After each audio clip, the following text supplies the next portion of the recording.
Charlie, vamos a hablar con el doctor Gustavo Adolfo Quintana en relación con la eutanasia, un procedimiento al que se someterá este artista colombiano Miguel Ángel Cárdenas. Buenos días. Buenos días para toda la gente de Miami Despierta. Bueno, la pregunta mía es muy rápida y muy sencilla. ¿Este procedimiento del cual está hablando el doctor ya se ha hecho o simplemente es una teoría? ¿Ya es algo que lo han practicado y que han tenido resultados, pues no positivos, pero han tenido ya resultados que se han llevado a cabo con esto? ¿Sí o no? Doctor Quintana. Doctor Quintana, parece que hemos perdido la Sí, comunicación. la eutanasia es un procedimiento. Sí, ¿sí me escuchan? Sí, lo estamos Sí, escuchando. Sí. La eutanasia es un procedimiento que se practica, yo la he practicado desde hace 32 años. Los resultados yo diría que humildemente los considero positivos.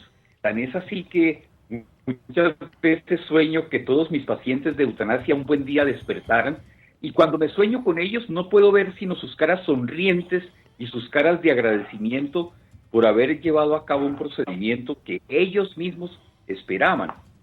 Ahora, fíjense que yo estoy tratando de que se cree un derecho humano universal que va a decir simplemente lo siguiente: todo ser humano tiene el más sagrado derecho a elegir su propia forma de morir, porque allí cabríamos todos. Si los católicos quieren esperar la muerte de Dios, están en su derecho de esperarla.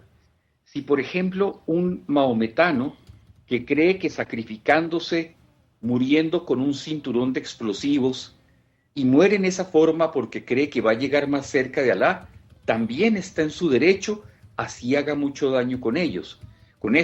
Pero los que somos agnósticos, los que creemos que nacimos para ser felices y que creemos realmente en que aún la muerte tiene que ser un episodio sin dolor y con dignidad, también tenemos derecho a escoger esa muerte. Se trata simplemente de que la tolerancia sea aquello que nos permita convivir, amarnos y respetar las ideas de los demás sin pretender Sí. imponer las propias ideas que yo tengo respecto de mi muerte. O sea, es respetable que el católico espere la muerte de Dios, como tan respetable es que yo pueda decidir cuándo hacer la mía y hacerla sin sufrimiento y con dignidad. Doctor, quiero hablarle del tema específico de la eutanasia en Colombia.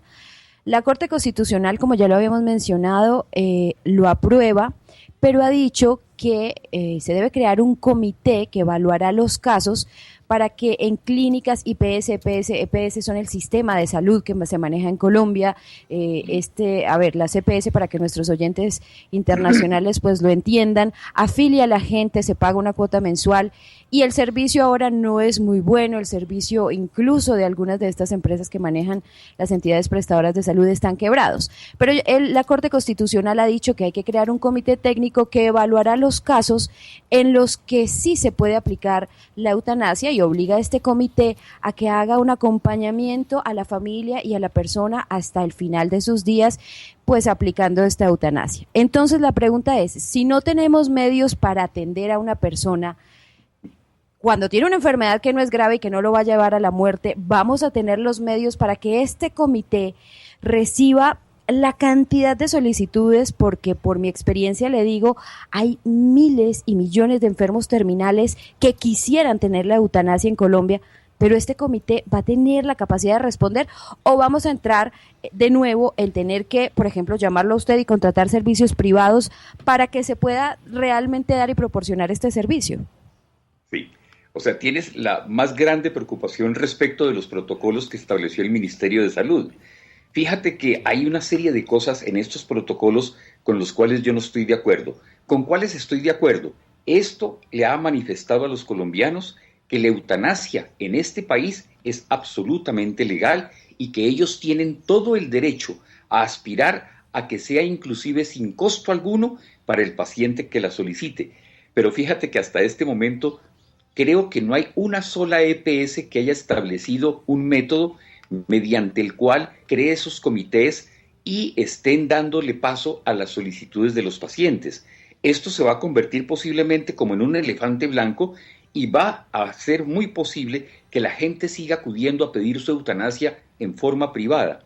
Otra de las cosas con las cuales yo no estoy de acuerdo es, primero, que el ministerio establece que no existen enfermos terminales menores de edad, cuando sí los hay. Esto es absolutamente absurdo.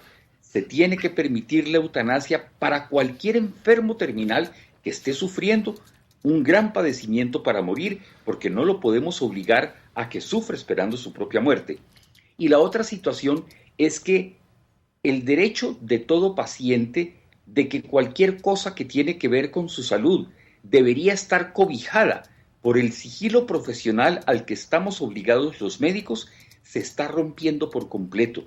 Yo sigo creyendo que la decisión, por ejemplo, de un paciente de no aceptar un tratamiento médico que podría ser aún salvador para su vida, esto nunca se publicita, ni esto se lo comenta, no se ponen jueces, ni abogados, ni médicos a juzgar la solicitud de un paciente cuando quiere rechazar cualquier tratamiento médico que él considere que no lo quiere aceptar para su propia salud.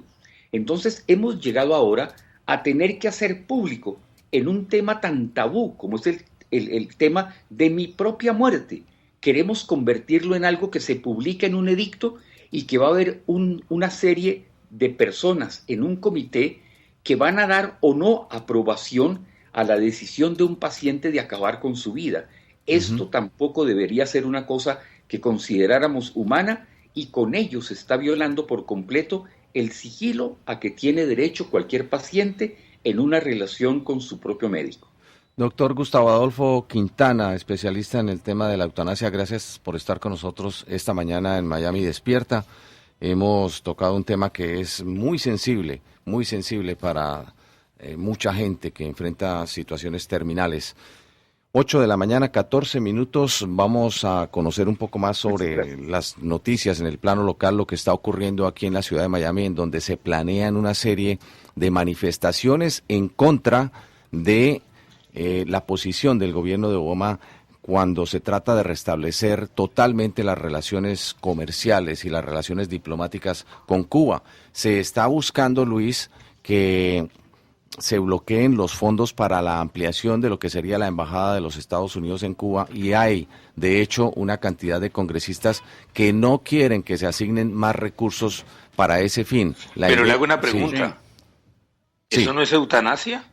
¿Qué Suicidio legislativo, suicidio político, mejor. Es un suicidio político, por supuesto. Sí, y son los mismos, protagonistas, y que muchas veces, Rui, se oponen por oponerse, porque es una práctica permanente. Bueno, tengo que oponerme. Eso es un viejo problema de la política en la Florida. Es oponerse por el derecho a oponerse. Sí. El asunto es que era lo que estaba hablando Luis y yo la semana pasada, o sea, era de prever que pase eso, pero hay una cosa, Javier, que hay que tener en cuenta. Y la embajada, aunque es una sección de intereses, funciona casi como una embajada, ¿eh? Tiene un servicio consular, tiene un servicio de prensa, tiene toda una serie de operaciones, como las cooperaciones entre las agencias de Estados Unidos y las agencias cubanas, como los guardacostas, el FBI, el Departamento de Justicia, que prácticamente cuando venga una embajada, el cambio es menor. Sí. Eso no es realmente un problema.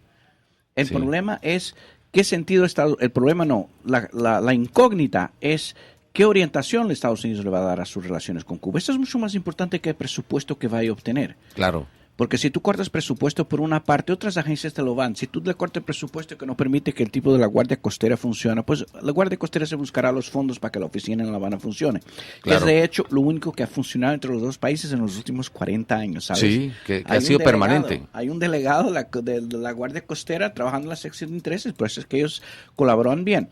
Ahora, el asunto es ese, o sea, es lo que Luis enfatizaba el viernes, o sea, no es solo la repetición de la misma postura sin ofrecer una alternativa, porque porque, señores, yo creo que la reactivación de las relaciones diplomáticas a nivel embajador pues no tiene marcha atrás. Claro. Es una cosa que ha sido arropada por Latinoamérica, ha sido arropada por muchos países del mundo y los congresistas, la mayor parte de los congresistas